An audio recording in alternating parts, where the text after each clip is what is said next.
Medicina é a arte de curar.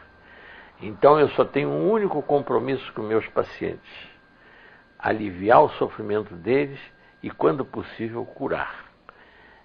Por isso que eu não respeito os padrões chamados, que se diz, os padrões científicos. Isso eu não posso fazer porque não é comprovado pela ciência. Para mim, o que comprova qualquer coisa é o efeito do tratamento. Se ele produz benefício para o paciente, é um tratamento científico, mesmo que nós não saibamos qual o mecanismo de ação desse tratamento.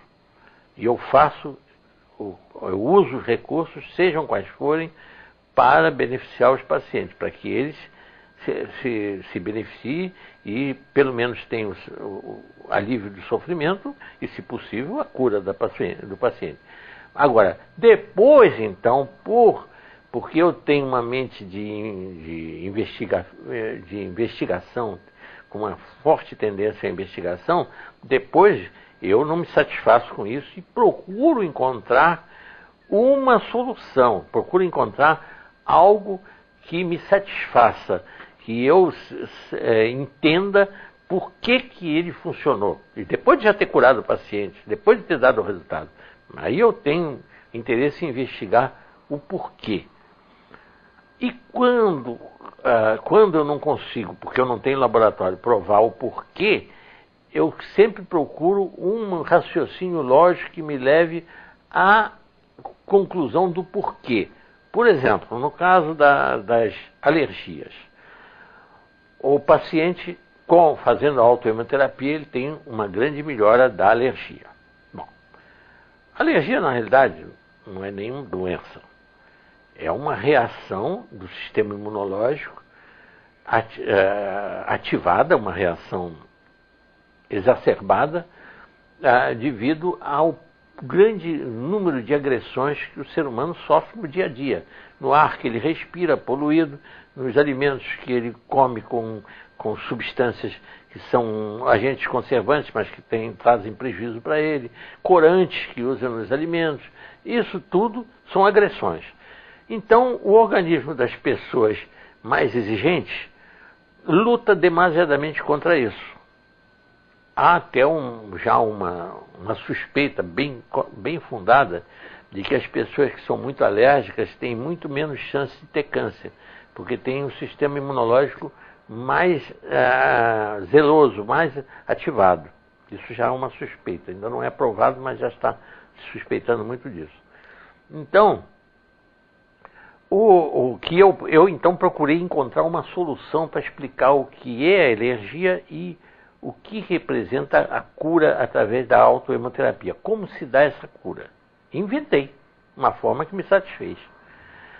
Como o alergeno é um corpo estranho, ele não é aceito pelo sistema imunológico, daí a briga contra ele e daí as consequências para o paciente, que se tem alergia a inalantes, o que acontece? Ele começa a espirrar, tentando eliminar pelo catarro o alergeno.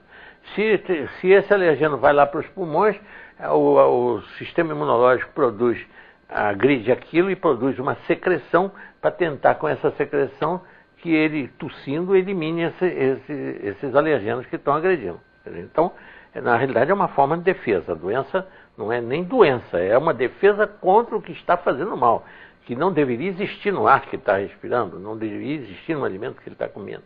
Muito bem. Então, o que acontece quando se faz a autoimunoterapia? Esses alergenos acabam indo para o sangue, eles acabam se fixando, passando do pulmão para o sangue, passando do nariz para o sangue, porque todos esses órgãos estão cheios de sangue. Quando o sistema imunológico vai lutar contra esse alergeno, ele vai encontrar o que ele considera que não é, quer dizer, ele vai identificar o alergeno, vai captá-lo e vai tratar de eliminá-lo como um corpo estranho. E com isso ele vai, agora ao mesmo tempo, ele vai descobrir como inativar o alergeno, como ele vai lutar contra ele, já que ele identificou como um corpo estranho.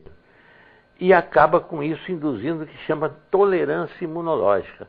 ele acaba aceitando como próprio o que antes ele considerava um inimigo. É o que chama, quem diz que descobriu, o maior alergista que o mundo já conheceu, viveu 2000 anos antes de Cristo. Chamava-se Mitrídates, o rei Mitrídates, um rei grego. Ele descobriu que, quando ele tinha 10 anos de idade, ele descobriu que tomando doses diminutas de 2 venenos que se usavam para matar os reis na época, que era a cicuta e o arsênico, eles punham sempre no vinho, que era o alimento que mais disfarçava o veneno, e ele descobriu que tomando doses diminutas e crescentes ele ficava imune. Não sei como ele descobriu isso. Sei que o prazer dele era ter sempre um provador que ficava sempre ali, tinha que tomar o vinho.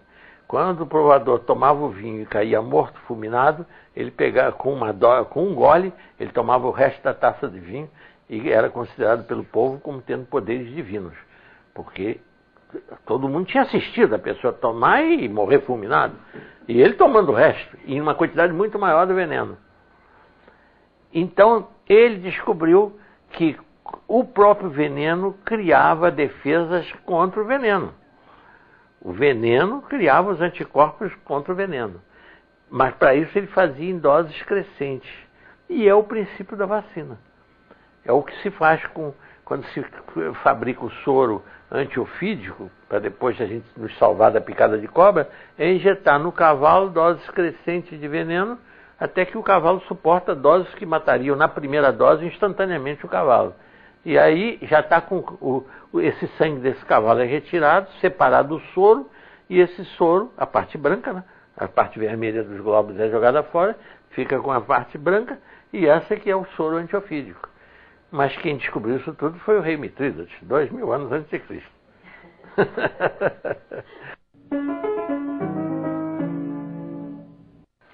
Conferir sempre. Nunca aceitar nada como isso é coisa do passado, isso é atrasado, é demodé, está fora de moda. Somar sempre, em lugar de substituir com os ensinamentos novos, substituir os antigos, se possível sempre somar o antigo com o novo.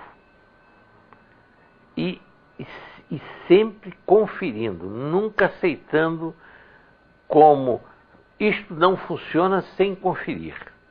Desde que, lógico, não haja prejuízo para quem vai usar esse tratamento, mas sempre somando. Por exemplo, a ventosa, que hoje não se usa, agora está se voltando a usar no Japão, até com aspiração e tudo, foi uma grande técnica usada nos anos século XIX, no século XIX. Se usava muita ventosa, se curava a pneumonia com ventosa. Não se sabia nem por que curava, mas se aplicava as ventosas nos pulmões e salvava. Não havia antibiótico naquele tempo. O pneumococo era o mesmo que existe hoje, e se curava a pneumonia. Agora, só depois o Reich, com a bioenergética, é que deu para explicar por que a ventosa curava. Porque a ventosa puxava um sangue carregado de energia. Subia o potencial de energia acima do micróbio.